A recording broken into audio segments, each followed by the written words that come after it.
దేవునికి స్తోత్రం. నేటి దినాన మన అరుణోదయపు దేవుని వాగ్దానం కీర్తన గ్రంథము 125వ కీర్తన 4వ వచనము. యెహోవా మంచివానికి మేలు చేయను, యథార్థ హృదయులకు మేలు చేయను. హల్లెలూయా. ప్రియమైన దేవుని బిడ్డ, ఈ దినాన దేవుడిస్తున్న వాగ్దానము, దేవుడు మంచి వారికి ఎప్పుడు కూడా మేలే చేసేవాడు. యథార్థమైన హృదయం కలిగిన వారికి కూడా ఆయన మేలు చేస్తారు. ఎందుకంటే యేసుక్రీస్తు వారు అంటే గలతీ పత్రికలో చెప్పిన మాటలో ప్రేమ అనే ఫలములో మంచితనము అనేది ఒకటి.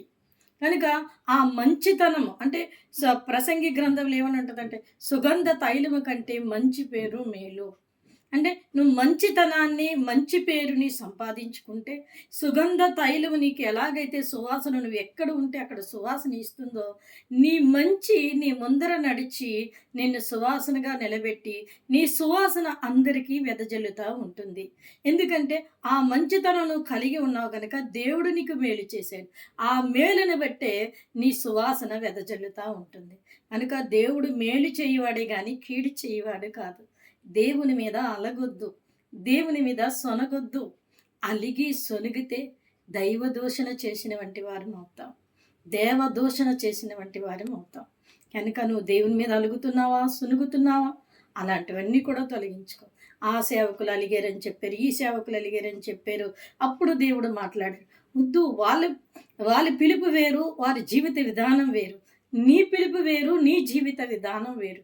నీ జీవితంలో నువ్వు మంచితనాన్ని కలిగి ఉండి మంచి కార్యాలను జరిగిస్తే దేవుడు మేలుతో నిన్ను తృప్తిపరిచి అనేకులకి దీవెనకరంగాను ఆశీర్వాదకరంగాను నిలబెడతారు.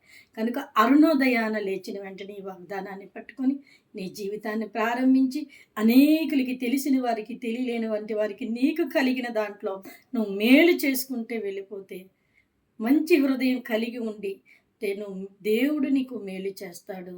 అందరినీ ప్రేమించు, అందరినీ హత్తుకో, అందరి ఎడల దయ చూపించు.